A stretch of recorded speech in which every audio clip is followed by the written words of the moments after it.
My name is Raheem Nelson. I'm the marketing director from the Milford Arts Council, and I'm in conversation with my favorite MC, Skyzoo. Peace, peace. What's going on, man? This is Skyzoo, Brooklyn, New York.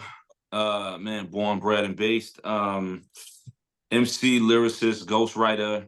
Um, dabble in film. I've been in some feature films, screenplay writing. Dabble in some of that stuff as well. A lot of different things. A lot of music that I've curated and written and things of that nature for major movies and network television and video games and all different types of things, documentaries, the Jackie Robinson documentary that I did with the MLB and Mookie Betts and different films and things like that. But everything stems from the music. Everything is the music first, and all of these great, awesome things that I've been blessed to just shout out come from the tree of music. They're just different branches from my lyricism and what I do. Cool, cool. So first, I want to touch on the albums that you've been performing when you're on tour. A lot of these albums, I mean, your whole catalog is just like stuff I rock with. But to me, I think it's really interesting some of these albums that you've been performing, just how much they resonate and how much they resonate, especially with Black History Month. So you said you were performing "The Mind of a Saint," Retropolitan, Peddler Themes, and All the Brilliant Things. So yeah, we can start with Retropolitan. Dope. Yeah, Retropolitan is an album that I did with the legendary Pete Rock. We came together and did the whole album. And first off, just having an album with Pete Rock, somebody who I grew up listening to, grew up a fan of, my favorite beat ever in hip hop. I think the greatest beat in hip hop history is The World Is Yours by Nas. And that's a Pete Rock beat. So, being able to work with him on 12 records, and put an album out together with both of our names on it, like a Pete Rock CL Smooth, like that was an honor within itself. And, I'm still humbled by it. I'm always going to be so appreciative of that moment and everything that's come from it and the fact that we did it. Retropolitan is about the sound of New York and trying to get that back, the identity of New York's sound, being lost. So if you listen to it, it goes through all of these different moments of what New York sounds like right now, with glimpses of what New York used to sound like when New York was known for our identity. It's not an album that sounds dated or old school at all, but it's an album that if you're from the old school, you'll love it just as much as if you're from this generation and new generation coming up, because it has all of these elements and textures sonically that blend together and hold hands, where it's like, oh, that makes sense. That makes sense too, whether you're 15, 25, 35, 45, 55, like whatever it is, it'll make sense to you. And it is really about trying to save the sound of New York. And it's really about how New York lost its identity sonically and just trying to bring that back. And, lyrically, I'm going to do what I do every trip. Yep. It was just amazing to work with Pete and put together such a New York album, even the colors being Knicks colors, and Yep. Pete and I both being diehard Knicks fans. That was an executive decision I made, and he was all the way with it. Just really putting the city on front, right out front. Like, yo, boom, we from New York, baby. What's up? Yeah. So I just wanted to do something that the generation before me, with me, and after me would be extremely proud of, as far as salvaging and saving the sound of New York, pointing it out, letting them know, yo, listen, man, what are we doing? Yeah. Like, look at what's going on as far as our contributions. Look at everyone else and how they all have their identities, and everyone respects one another because they lean into their identities. And look at us trying to become and morph into other identities because we think it's popular and it's lucrative, right? When we used to have our own thing, it was known for having our own thing, running the show a certain way. So, it's a really, really great album in my catalog, and it's something that everyone feels very strongly about. I'm honored to have done what people are calling one of the best Pete Rock albums ever. When you look at Pete's catalog and the albums that he's done with other artists, as well as his own stuff, people left and right, up and down, are saying, yo, this is one of the best Pete Rock albums. This is one of his best moments as far as a full-length album. And I'm honored by that. I can't ask for too much more. Yeah, that's great. And just to add to what you're saying too, like when I listened to that album, somebody that grew up listening to Nas and Jay and all those artists, it's cool. And I think something you're able to do really well is to make something that's contemporary something that pays homage, something that's your own, something that's like very Brooklyn, something that's very your experience. And it's the type of thing that's just like super authentic. Like that's a Yeah. super authentic Skyzoo album. And I find myself listening to it like on the way to work a lot. Like maybe I'm Mm. commuting, maybe I'm going to New York or something. And it's great to be having that be the soundtrack of my commute, which I Well, can that's definitely dope. appreciate. Yeah, That's definitely. dope. I appreciate being able to make that music, and that's what the music is for. That's what music is for, because when I was commuting to work every day, going from Brooklyn or Queens, where I was living in Queens, and even Long Island, going to college and all that, and commuting, on the train, da da da da da, whatever, whatever. You have those moments in your Walkman, in your CD player, in your iPod, now in your phone, streaming Mhm. Spotify's and Apple's and all that. So that's what the music is here to do. It's supposed to do that. So I appreciate that. Definitely. Okay, moving on. Let's get into peddler themes. Yeah, Peddler Themes is an EP that I did kind of on the fly. So I was in between albums. I have a theory where I try to drop every single year. I try to Mhm. drop one project a year. I'm not dropping 5 or 6 projects a year, but I'm not going 2 or 3 years without dropping either. So I drop Mhm. once a year to keep my name where it needs to be, keep the money rolling in, staying on tour, et cetera, et cetera. It's the ways of an independent artist, Mhm. regardless of the genre of music that you're in. You have to be consistent and drop music and hit the road and tour and travel and get placements and sync licensing and streaming numbers and sell vinyl and sell merch, and all that stuff comes from having a new project, right? Like, Mhm. we're not in an era where you could live off one project for 3 4 years like back in the 90s. Back in the Right. 90s, Heads would drop an album in 94. Big dropped in 94, didn't drop again until 97, and he was the Mhm. biggest rapper in the world. Mhm. So Nas would drop every 2 years. Wu-Tang felt like they dropped every 4 years, and then all the individual projects they would drop once every 3 years, or whatever. Between two Ghostface albums would be 3 years, two Genius albums would be 3 years, like that's what it was. We're in a different era now. And Jay-Z started that. Mhm. Jay-Z is known on record for being like, I treated it like the drug game. I treated it like the streets. I'm Mhm. going to keep flooding them. So every Mhm. year I'm dropping. They want to take a break and chill out and take a year off. I'm not doing that. I'm dropping every single year. So if you look at his catalog, his first 8 9 albums are consecutive. So anyway, moral of the story, I do that, as I think all independent artists should do. Mhm. So what was it? 2016, The Easy Truth with Apollo Brown, myself and Apollo Brown came out. 2018, the plan was In Celebration of Us. Mhm. So for the whole 2017, I'm working on that. I'm working on that album, and wanting to release it in February of 2018 for reasons that we'll probably get into later on the call. Mhm. But 2017, even though I'm working in 2017, there's nothing new dropping for the people. And I'm, like Mhm. I said, I'm a stickler for, we drop every year. Mhm. So I was like, man, I got to put something together. So Peddler Themes was an intermission between the two, and it became larger than that. Gotcha. Peddler Mhm. Themes was an EP, what, 7 records, 7 to 8 records, and it just grew a life of its own.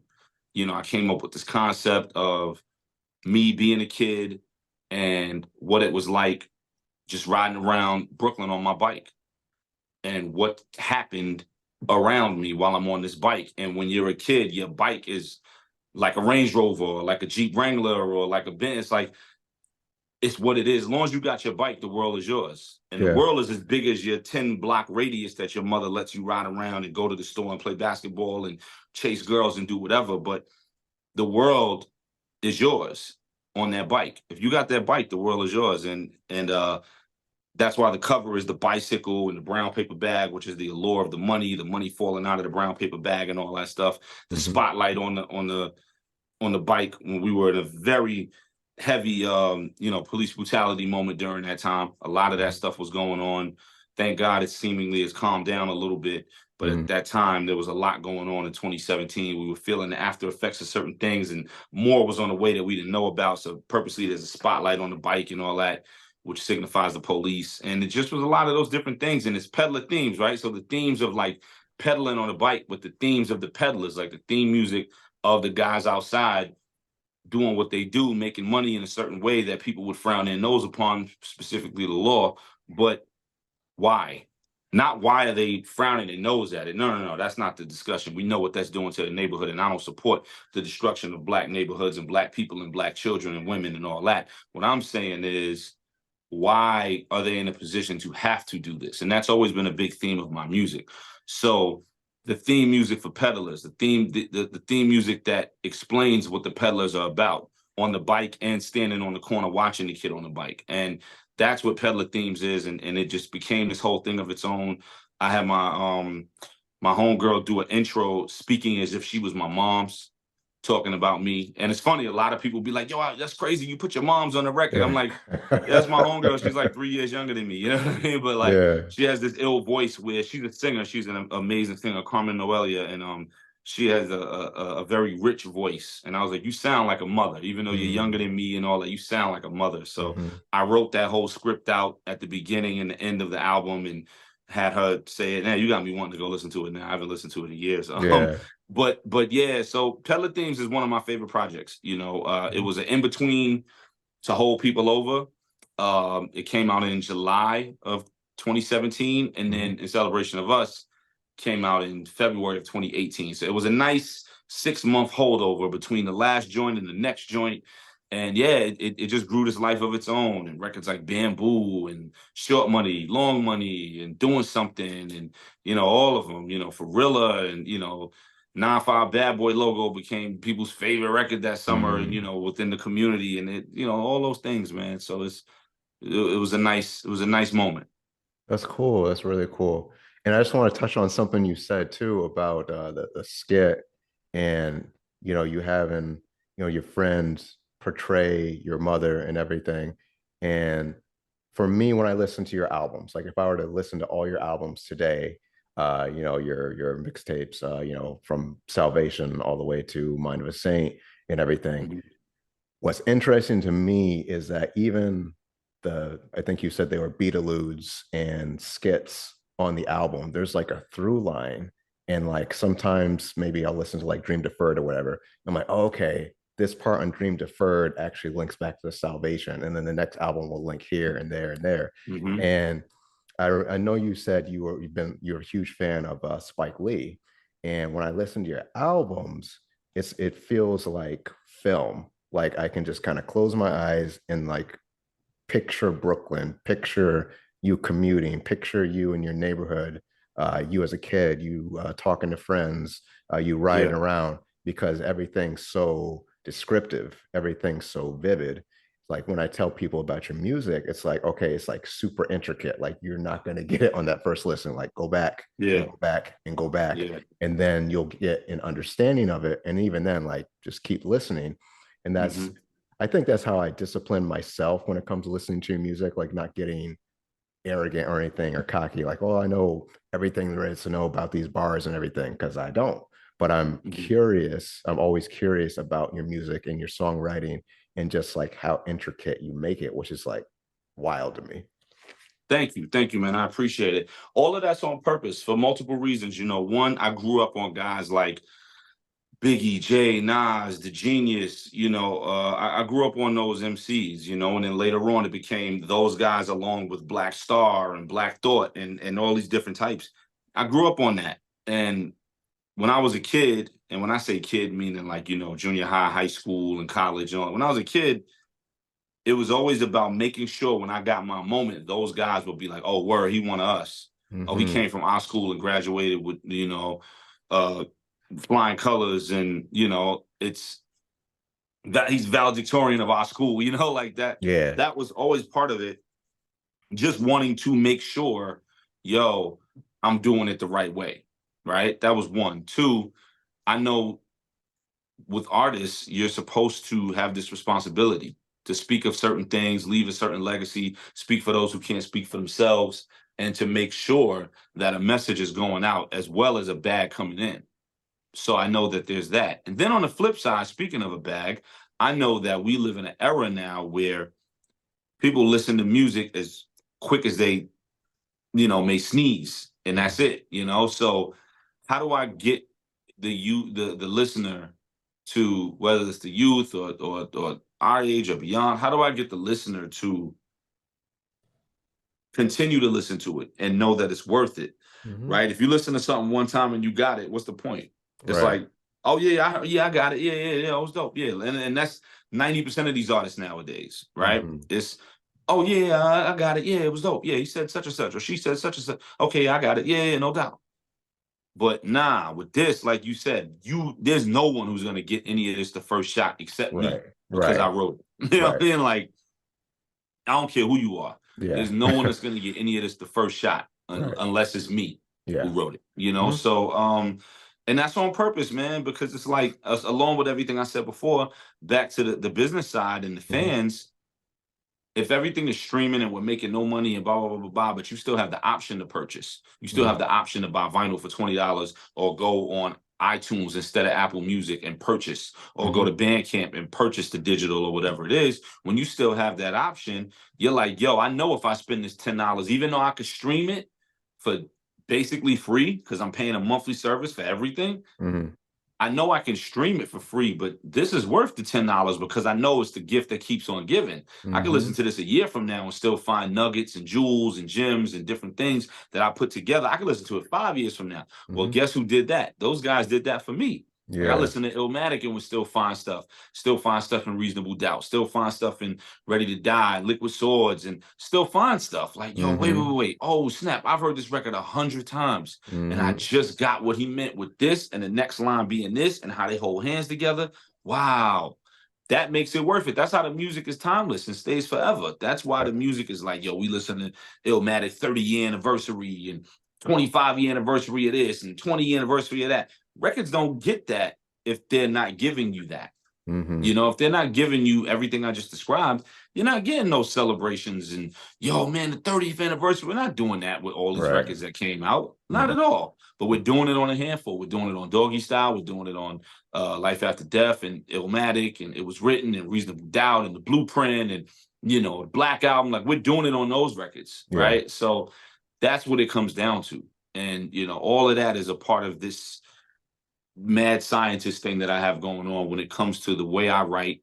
My brand is double entendres. My brand is lyricism. My brand is what is he going to say next? My Hmm. brand is consistency and longevity. And I'm very cognizant of that. And I built my brand like that. It's not Hmm. something that was given to me. It's not like I was forced into that. Right. I built my brand that way because that's how I look in the mirror and know I did the right thing for hip hop and for the culture of lyricism and for my neighborhood. Hmm. Brilliant. Love it. So, on that note, let's get into all the brilliant things. Yeah. So it's funny we talked about Retropolitan being the sound of New York, saving the sound of New York. All the brilliant things is about actually saving New York, Hmm. right? In the literal sense. So it's an album 100% about gentrification. Hmm. Every record on that album points back to gentrification. Even the first single, Bed-Stuy Burning, like every song on that album points right back to gentrification. And growing up in a neighborhood where I watched it firsthand, a block away from Biggie, St. James Place, everybody knows me for that. And watching what my neighborhood has become for better and worse. And there's so many things we could get into with that. That's a 2-hour discussion Yep. on its own. But you can just listen to the album Yeah. and get that. You can Yeah. just go listen to the album and get that. Definitely. And I started working on that album in 2019. So it was a while because it came out in 2021. But I paused a lot on it. It wasn't like I Hmm. worked on it for 2 years straight. In Right. 2019, after Retropolitan was done, me and Pete did Retropolitan in 11 days. Um, A to Z. And if you know me, I write everything on the spot.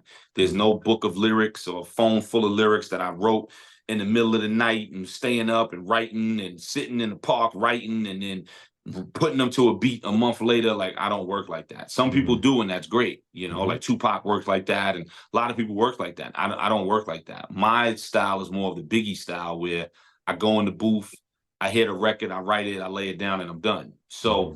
I write everything on the spot. So Pete and I did Retropolitan in 11 days. And after that, I had the rest of 2019 to work on all the brilliant things and whatever. So I started working on it and then I stopped and then started touring crazy with Retropolitan. And all that was going on. Then 2020, I had the idea for Milestones, which was the EP about fatherhood, Mm-hmm. specifically Black fatherhood in the inner city in urban America. And so I paused on All the Brilliant Things even more because I wanted to make this album, this EP happen for Father's Day 2020. Mm-hmm. And the pandemic hit. Yeah. So now I can't go record. I can't do whatever, whatever. I wound up building a studio in my crib, which is where I'm at right now. Now I record Mm-hmm. everything in here. I've been recording everything in here since 2020. But Cool. at the time, I wasn't able to record. So it just was a lot going on. So I stopped. So then in early 2021, I got back to it. Late 2020, early 2021, I got back to All the Brilliant Things and put it together. And yeah, it's like I said, just seeing my neighborhood turn into certain things and seeing gentrification in my hood, in my city, but everywhere. Mm-hmm. And that's why on Best Eyes Burning, I say, please, Atlanta, don't let this happen to you. Please, Philly, Yeah. don't let this happen to you. Please, Detroit, don't let this happen to you. Please, New Orleans, because these are the cities that I know people at where they're like, yo, it's happening. So me saying that is almost like it's too late on purpose. Like I said it like that on purpose because then at the end it's like, damn, it happened to you, Mm-hmm. So because I tour all over the world and everywhere I go, even in Johannesburg and all these different places that I go to, they talk about, yo, gentrification is hitting us here. I had people hitting me from Berlin saying, yo, it's hitting us here. And I'm like, word? Like, Wow. so it's a worldwide thing. It's crazy. And definitely in the States. There's not a major city in the US that's not getting hit with gentrification right now. It's like, Mm-hmm. where do they want us to go? Like they want all the Black people to move to Canada? Like, where do they want us Right. to go? Like Exactly. everywhere you go, it's like, yo, it's happening here too. It's happening in Houston, it's happening in Dallas, it's happening in Atlanta, Miami, Orlando, everywhere, Connecticut, Mm-hmm. probably like everywhere, Yeah, So it's just everywhere. like it's like, where do they want us to go? So that album is strictly about gentrification. And when you listen to it from track 1 to track 14, it takes you on this ride. And the opening track, the first track, explains what we about to do. Mm-hmm. And then it goes into what my neighborhood was like. So you got a record called St. James Liquors, which is there was a liquor store on St. James in Fulton. The famous picture of Biggie shooting dice in front of the liquor store.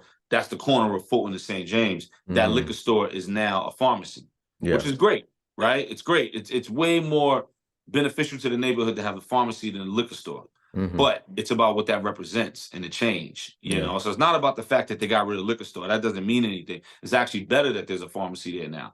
But it's what that signifies. Because Mm-hmm. why didn't we deserve a pharmacy right there on the corner back in the 90s? Mm-hmm. Right? But now that the neighborhood is changing, we got to put a pharmacy here for these people who don't look like you and I to be able to go Right. there and get what they need. So that's what it's about. I'm not mad at a pharmacy coming and replacing a liquor store that's just killing the Black community. I'm mad at the fact that it took other people coming in to take out this liquor store that was killing the Black community and putting the pharmacy there. Because heads don't want to stand in front of the pharmacy and shoot dice. Nah, Yeah, you stand in front of the liquor store no. and shoot dice because you Right. go in there, you get a bottle of Henny. I'm a Mm-hmm. Henny guy. I'm a Henny connoisseur, so I get it, and I'm right there partaking in it. And you shooting dice in front of the store, and that's how you spend your day and your night, right? But Mm-hmm. when it changes to a pharmacy, now it's not that enticing and exciting to stand there. Mm-hmm. So now you've just cleaned that up, and that's great. But why wasn't it worth cleaning up when Skylar was 13 years old, running around up and down the block? Why is it Mm-hmm. now worth it when Connor is 13 years old, running up and down the block? Yeah. So that's what the album's about. So it starts with what my neighborhood was like, and as it goes on this journey and this ride, and it's like, oh, Mm-hmm. by the end of the album, we're like, oh, what happened to the neighborhood? Be like, wow, and Yeah. what happened to us as a people, financially, economically, mentally, emotionally, spiritually, in regards to gentrification and our lack of pushback, our lack of understanding. I got a song on there called Plugs and Connections. And Yep. on the second verse, I said, brownstone owner offered my pops to buy the building. He was 34, a little too young to find that appealing. So he sit behind me and he reflect on what was left. Now he own a restaurant in Atlanta, but no regrets. So what I'm saying on that is, when I was a kid, my pops was like 34, and the dude who owned the brownstone, he was selling, older white guy, really cool guy, and he was selling, and he offered my pops first. He liked my pops and what he stood for and how he was, how he carried himself. He said, "Man, I'll sell it to you before I even put it on the market. Like, you can have it if you want." And my pops didn't understand it, and he Mm-hmm. passed because he was 34. He's 34 in 96, and you know, he passed, you know, and he to this day, now my pops is doing fine. Financially, he's great. He owns a food truck, restaurant, whatever, whatever, and he owns his house and multiple properties and great cars and all this great stuff. So he's doing fine, thank God. But he always sits back and goes, wow, what would have happened if I would have bought the crib on St. James? You know, Hmm. so it's a testament of we don't know. You can't be mad at us for not knowing, and we don't know that stuff. We're not taught that. We're not taught gentrification, financial literacy, owning something, not being afraid of being of wanting to own something. Like we're not taught that. You Hmm. know, the ones who don't look like us are taught that, but we're not taught that. So you can't blame my pops for not getting it. Just thank God he was able to play catch up and get it later, and Hmm. he's straight now, not a care in the world financially. You know, thank God. But at the time, it was like, nah, I'm good, I'm good. I don't know, that's crazy. But imagine, right? So that's what all the brilliant things is about. And it's called that because regardless of how it impacted and hurt us, the people behind it have done a masterful, brilliant job of pulling this off. Hmm. And that's why the album's called All the Brilliant Things. Yeah. It's like they've done a brilliant job of pulling this up, whether you love it, hate it, loathe it, despise it, whatever. You have to agree that brilliant job, well done. Even if you dropped your head in agony, job well done. You got like, wow, y'all really did that. Y'all Hmm. really pulled this off. Look at Bed-Stuy. Hmm. Look at Crown Heights. Look at Fort Greene. Wow, y'all really did this. You know. Gotcha. Yeah. Wow. Amazing answer for that. So, with the mind of a saint, I got to preface this before we get into that. You basically got me into Snowfall. Like we Okay. had that interview and everything a while back. We had talked about it, and I'm sitting on this series of illustrations I'm doing in homage to the work that you created. And to me, it was interesting. My first listen of this concept album was like, I hadn't even seen the show yet. So like everything was over my head. Like there were certain things that were catching, but I was like, okay, I actually have to go watch the show now. And then Yeah. comparing that to like my first listen, like it's just like wild. So to me, it's interesting, like getting into a show off of a concept album, like off of the strength of a concept album. Hmm. Just had to put that out there because like that's an album like I pretty much listen to like every week, at least maybe like That's five, real. I six appreciate times. that, man. I Yeah. appreciate that. Yeah. Yep. Yeah. It's one of my favorite pieces of work that I've done. Um, it is very, very special for a lot of reasons, man. The idea came to me from a homie of mine, my man Kerry out in Portland. I was on tour, met him. You know, it's not like somebody I grew up with since I was a kid. I met him a few years ago, Mm-hmm. and we became real cool. He was a fan at a show in Portland, and we just got real cool. At the time, he was working for the Portland Trailblazers. I'm a huge basketball fan, so he takes me to the Motor Center, takes me to Dame's locker, and all that stuff. And I'm taking pictures at the locker and getting jerseys signed and real cool stuff. So like, he became my man. He's a really, really good dude. He's one of us. He looked like us. He's born and raised in Portland. He's a hip hop guy, but he's a top ranking exec there. Mm-hmm. We stay close, and he always would like hit me and talk about Theo versus JJ, which is an earlier mixtape of mine, and the juxtaposition of like the grass being greener, which is Theo versus JJ, right? Like, Mm-hmm. Theo Huxtable and JJ Evans, and like the high and the low, and you got it better than me. I wish I had what you have. And that's what that project is about, Mm-hmm. juxtaposition and the grass being greener. And he was like, man, I love that project. It's one of my favorite projects of yours. He's like, man, you should do uh he said you should do Avon versus Franklin, right? Like The Wire and Snowfall. And I was like, Mm. man, I ain't doing that because like there was no juxtaposition there. Right. Like it just was heroin versus coke. You know what I mean? It was Yeah. just like, I'm not doing that. You know what I mean? So we would always text back and forth, and I was like, yo, bro, I'm not doing that, man. Like, get out of here. Just being funny, but I was like, I'm not Yeah. doing that. It's I don't it's not there. Right. But he would ask me over and over and over and over. And I was like, you know what? I'm not gonna do that. But you might be onto something with the Franklin element. Mm-hmm. And I sat back and I said, yo, what if I did a whole album rhyming as Franklin? So as opposed to doing this Avon Barksdale versus Franklin Saint, which I didn't see it making sense, the domino was still hit. The first domino still fell, which knocked all the rest of them down. And, so, and that's all you need. Inspiration comes from wherever. Hmm. You could see something go wrong and find the right in it, right? Like inspiration comes from wherever. Happy accident, whatever. So me being like, man, I ain't doing that. But him saying the Franklin thing like 6, 7, 8 times on a text to me over the course of a couple months, I was like, yo, let me see something. And I just took the Franklin element and I was like, yo, what if I did that? So for those who know or don't know, Snowfall is about a fictional character named Franklin Saint in this world that he builds in South Central Los Angeles in the hood of all hoods. And 10 minutes from Crenshaw and Slauson, Nipsey Hussle and all that stuff, but it takes place in the 80s. And it's about the birth of crack cocaine in this country. And it credits Franklin with bringing crack to a new level. It doesn't credit him as the inventor because there's actually a scene where someone in Oakland teaches him how to do it, how to cook crack, how to bubble, how to sell. And it credits him instead with taking it from a pebble and turning it into a mountain, you know, a array of mountains rather. Yeah. Um, and throughout the West Coast and the East Coast and the Midwest and just everywhere. So it credits him as the biggest drug dealer in the 80s in LA. Credits him as someone who makes millions on millions. I mean, literally makes NBA money, MLB money off of this at the age of 22, 23 years old. And obviously, these stories are plentiful when it comes to the 80s in the Black community. So this is not a fictional thing. It's fictional in the sense of the names and places and characters and storyline, but the meaning behind it and the inspiration behind it is 100% real. It's created by the magnificent John Singleton, rest in peace. And it's an absolutely fabulous show. And it hurts at times and it angers you at times and it gets you excited at times and you find yourself rooting for the bad guy, thinking he's your family and the good guy, and you see yourself in him because there's never been a protagonist dictated or displayed like this when it comes to crime. So it makes you fall in love with the bad guy. And you're like, yo, I just want to, thank God he got away with that.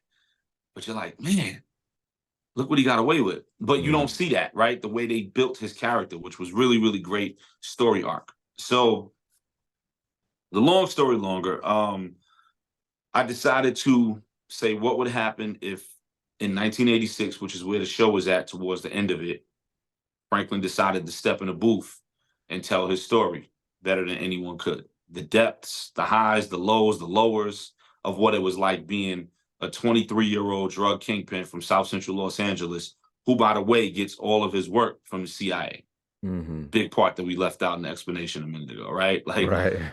gets all of his work from the CIA, who's using the money that he brings in from the hood to fund an illegal war that no one is supposed to know about but the president.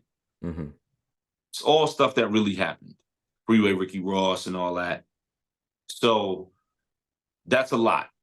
And I was like, what would happen if he went in there and told his story? And when it came out, Apple Music and all these, publications and media, they likened it to Jay-Z American Gangster.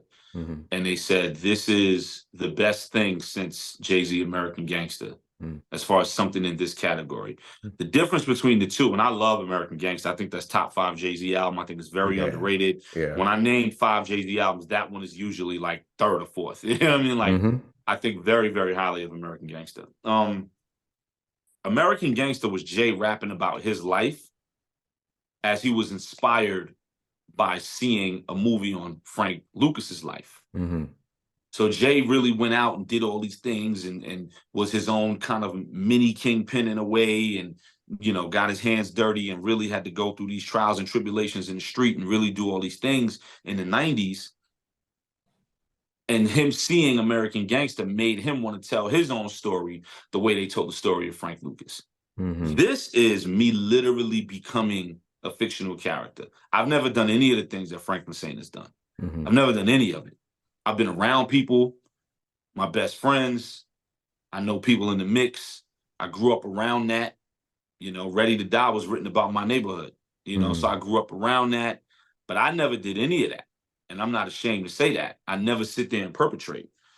So this is me really jumping into another box, right? Like this is I'm trying to think of a comparison that would even make sense, right? Like Right. this is a baseball player going to, play I don't know, man, play football. You know what I mean? Like this is Hmm. like a whole different thing. Yeah. Um, and it was an excellent course in songwriting for me, being able to do so many different things lyrically, musically, talk about so many different things. And the thing that I always like to point out, and people point out to me, and I always like to throw it out there for others, anybody else who comes up with this idea uses it as a get out of jail free card. And what I mean by that is, man, we have the time, the opportunity to rhyme about all the coke we want, all the shooting we want, all the thugging.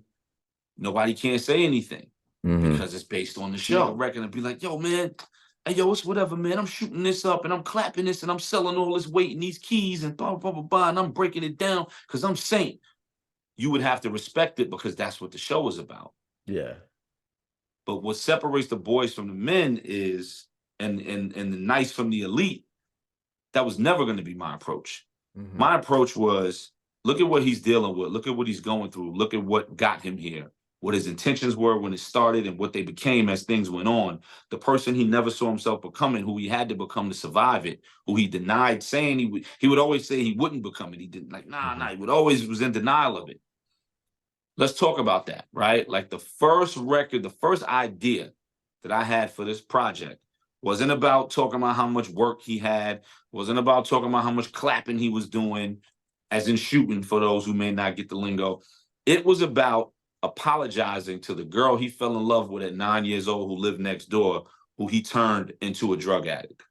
That was the first idea I had. My mind didn't go to, yo, let's just talk crazy about all these guns and all these murders and all this weight and all this powder. No. My first idea was, I said, he got to apologize to that girl. And spoiler alert, I'm sorry for those who may not have seen the show. But the first idea I had, I was like, yo, he got to apologize to that girl. He got Hmm. to apologize to Melody. And that Hmm. became the song Apologies in Order. Yeah. Because I was like, yo, he got to apologize, man. Like, this girl was getting ready to go to Spelman. Beautiful, drop dead, gorgeous black girl next door, come from good stock, good family. They gave each other their virginities. They was the love of each other's lives. Boy next door, girl next door vibes. And he turned her into a fiend, Hmm. you know, unknowingly. But he did that. Nobody else brought that rock to that neighborhood but him. Hmm. So I was like, he got to apologize to that girl. So that shows you my mentality of when I was making this record and what makes it different from me writing it versus anybody else writing it. Because everybody else, I'll put whatever on that. Everybody else would have went to, oh, we get to have fun. Yeah. We get to turn this into a Schwarzenegger. We get to just shoot everything Right. up. We get to go wild and, okay, corral in here. Hmm. All this, we get to go Scarface and Goodfellas, and I love Goodfellas, top 3 movie of all time. But I'm just using it as an example. Yeah. We get to go Scarface, Goodfellas, Carlitos, where we get to go off. Nah, no, we don't. There's moments of that because Hmm. there can't not be. You Hmm. can't make this record about that show and not have those moments, Yeah. regardless of the dirt. Excuse me, regardless of the pain, regardless of the regret and Hmm. the remorse that he may have, he still made $73 million. So regardless of the pain, the remorse, the struggle, everything that he dealt with internally, this is still somebody who made 73 million, Hmm. you know, in the street, cash. This is still somebody who pretty much was a crown holder, a crown wearer, a kingpin. So feared and revered, and somebody who, when he was hiring new security, for lack of a better term, new muscle, said, yo, we got more money than God. Hmm. You know what I mean? So Yep. you have to have those moments of, yeah, what up? You got to have those moments of the aggression of what he really was doing. It can't all just be a woe is me and I'm sorry and I regret this and I need a therapist. Like it Hmm. has to be these moments like brick by brick. It has to be these moments like purity. It has to be these moments like 100 to 1 and bodies. Like you have to have those types of, even, one of my favorite records on there, the Balancing Act. Like you have to have those records even of the celebration of somebody who literally bought a plane, taught himself to fly and bought a plane, didn't know how, had never been on an airplane because he had never left LA, Hmm. and taught himself to fly and bought an airplane. So like that's what he was playing with at 23 years old. Mm-hmm. So it gets, it gets real, and that's the mind of a saint. And the deluxe version is on the way, where we talk about season 6 and the way his story unfolded and the way everything turned out and went. And we won't get into all that much of a spoiler alert for everyone watching, but Mm-hmm. yeah, it's a fabulous project, man, and I'm honored to have had the cast of the show be all about it, the executive producers of the show and people behind it, the creators of the show be all about it. It's very, very dope, man. I wish John was here to get involved with it, but it's a wild story that my 6-year-old son is very, very, very good friends with John's 5-year-old son, Wow. which is crazy. Shout to my little man Seven Singleton. My son Miles and Seven are like this, and Mm-hmm. it's so wild. Like it's like, Dag John, word up. You know what I Yeah. mean? Between this and Milestones, which I use Boys in the Hood, and that dichotomy and that relationship between Trey and Furious and the people around them to help sell the story and tell the story of Black inner city fatherhood, you know, that's another John Singleton project. So it's like, word up, John. You know what I mean? Like we there. So it's very cool, man. And it's dope. It's dope having that synergy. It's like John came around when the album was rolling out through Seven. So it's Mm-hmm. really dope. And of course, shout to my son Miles, because that's his buddy. Yeah, I mean, Yep. I'm just uncle to him. That's Miles' buddy. So yeah, Mm. absolutely. Very, very cool. Okay, so let's get into Black History Month. And I saw that you had a posting just a little while ago on social media about in celebration of us and how it Yeah, ties into Black History Month and just like all the rave reviews and accolades you were getting on that album. So yeah. let's definitely get into in celebration of us. And then I got a Oof, story about that too. without a doubt, one of my favorite albums that I've done. One of, I mean, people call it my magnum opus or one of my magnum opuses. Man, that album, it's an album that blows me away when I go back and listen to it. Hmm. And I wrote it. It's an album where if I don't listen to it for like a year, because I don't listen to my music all day, every day, Hmm. it's kind of like Miles Davis. I know Miles Davis would always say he would make the music and keep it moving. Hmm. He's like, yo, the music's not for me, it's for the people. I'm not listening to Kind of Blue all day, every day. I'm not listening to Someday My Prince Will Come every day, all day. You know what I mean? Like, Hmm. I make the music and I'm gone. I'm Hmm. on to the next thing. I'm on to doing something else, whatever it is. I'm not riding around listening to my music all day. And I'm kind of the same way in a sense. I listen to my music, of course, especially when I'm about to go on tour. Hmm. Anytime you make a new record, you got to study that record for a good month or two before you go out on the road so you can learn everything, because it's this fresh new material that you just wrote. And mind you, I'm coming off of, let's say, 23 projects in the memory bank, and now I got to add another one, so something got to get pushed back to make room at the table. So I do listen to it, but the moral of that long story is, if I don't listen to a record in a year or two or whatever, then I'll go back to it. And the Celebration of Us is always a record that when I don't listen to it for a while, when I go back, I go, Jesus Christ, what was I doing on this? This is What was I doing? This is ridiculous. Like, it's an Yeah, album I that agree. wows me, Yeah. and I wrote it. Yeah. It's an album about being Black.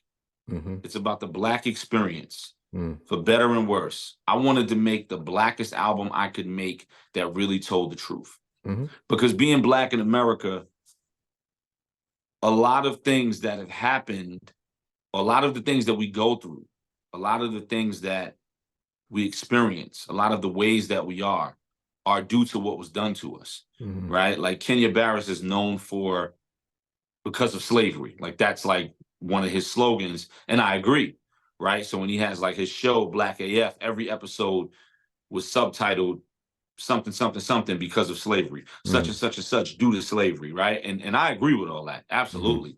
These things don't happen and we don't act the way we act if it wasn't for that first domino of slavery, however many hundreds and hundreds, all those years ago, that now are where we are in 2024. Hmm. But at the same time, we got to be honest. And there are certain things as Black folk that we do to ourselves, that we let go through, that we don't do, that we should do, things that we don't uphold, that we should uphold. And then we got to be honest with it. And I think if a lot of people decided to make a really Black record, they would only show the side of Black is beautiful, Black is amazing, and we've done nothing wrong. And I agree with all of that, except there are moments where we are not at our best. Mm-hmm. And even those moments can be accredited back to slavery. Right. But we got to admit that there are few and far between moments, because I'm all about this. I grew up in a Black Panther type household, and I'm as liberal as it gets, and I'm as dedicated to the movement as it gets. But being dedicated to it is knowing what it is and knowing what we need to fix, right? Like, you can't be in school denying that you're failing math if you think you're going to pass math. You have to admit, yo, I didn't really study that hard when I should have. Let me go make that up and study now. So it's the equivalent of that. Like, we got to be able to admit sometimes when we do some of the things that we do, be it social media or acting out and whatever it is, like some of the things that we do that have this trickle effect, we got to take a little bit of accountability on things too. Yeah. So In Celebration of Us was just a complete spotlight on everything, the good and the bad, right? And the great and the okay, we could have done a better job at that, but I know why we didn't, because of what happened and because of the things that happened to us. And we need to figure out a way to not let those things continue to dictate us as much as they currently do. We're never going to get away from it. It's Right. the root is too deep in the ground. We're never going to get away from it. But we've got to figure out a way to combat it, in a sense, in spite of, So yeah, it's the blackest album I could make. It's Black, Black, Black, Black. And I was very inspired by Solange, A Seat at the Table, Wow. because she did a similar thing, like that was kind of her vibe in an R&B sense. And records like Don't Touch My Hair and, Cranes and, all of such a phenomenal, beautiful album. And the skits from her parents and Master P. And man, I was just so, inspired by that. And that's where I decided to run. I said, oh man, I got to speak my piece on this same subject as a Black man, the way this Black woman did, right? The way this beautiful Black woman did, inside and out. I got to speak my piece on it too. Not a response to her, because I agree with everything she was saying.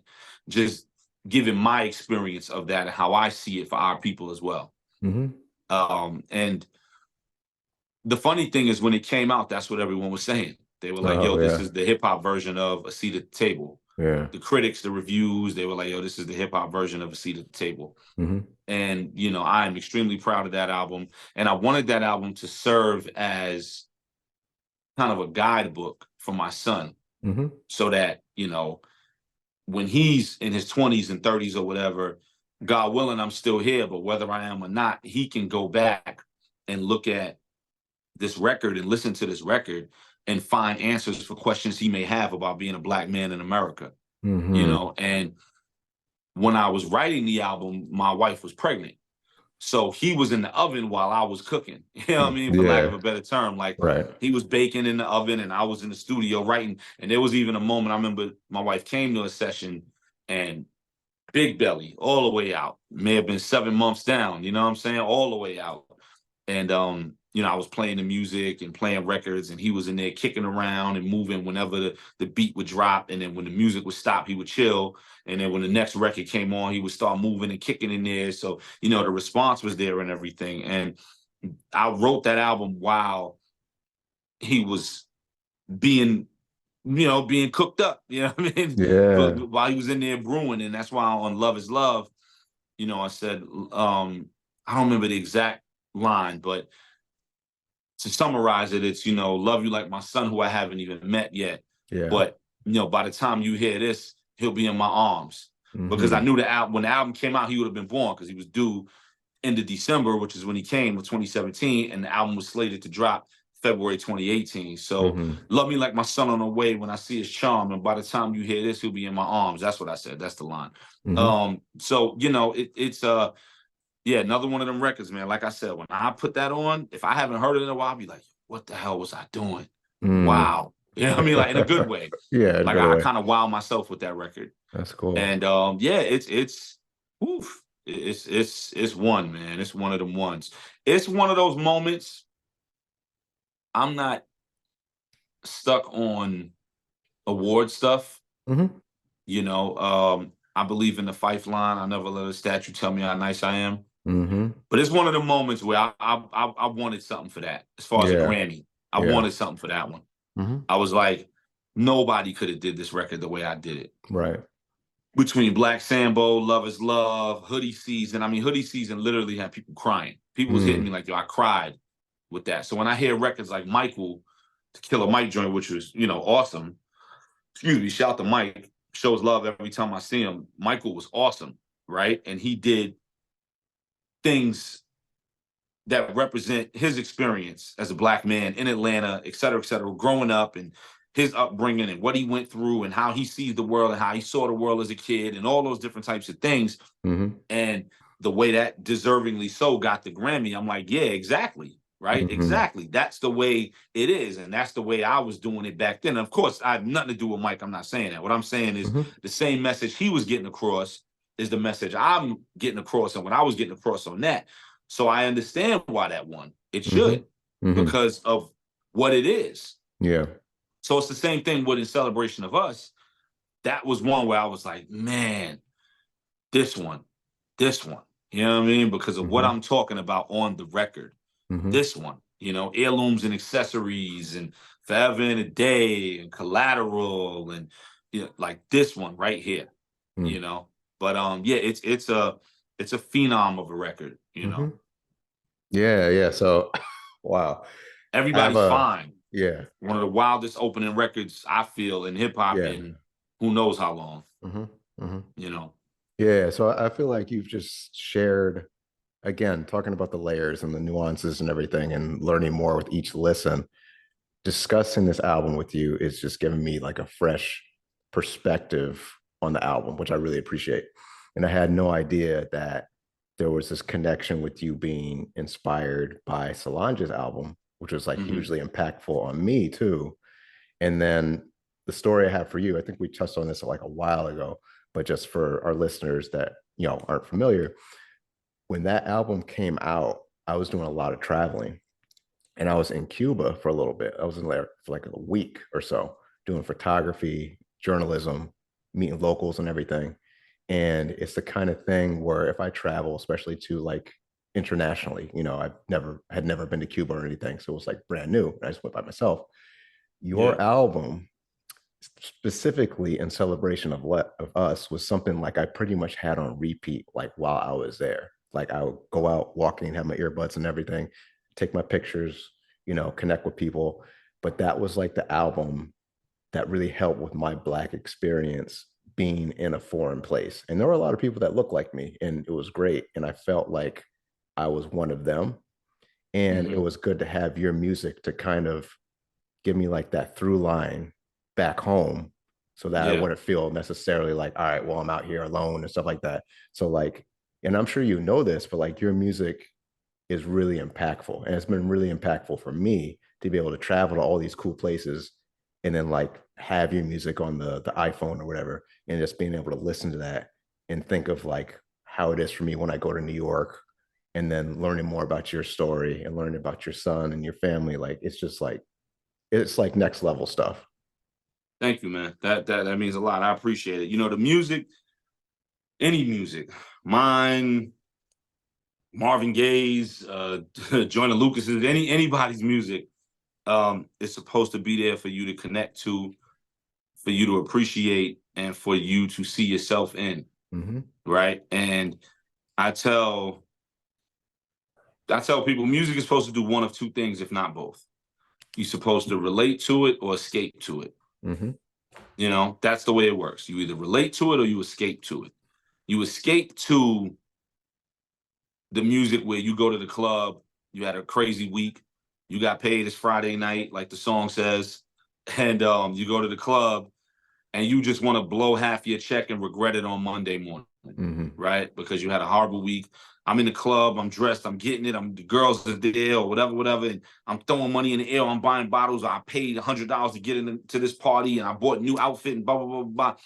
You escape to that, right? You're gonna play Rick Ross, you're gonna play Migos, you're gonna play Pop Smoke, you're gonna play, you escape to that. You may play Beyonce, whatever, whatever.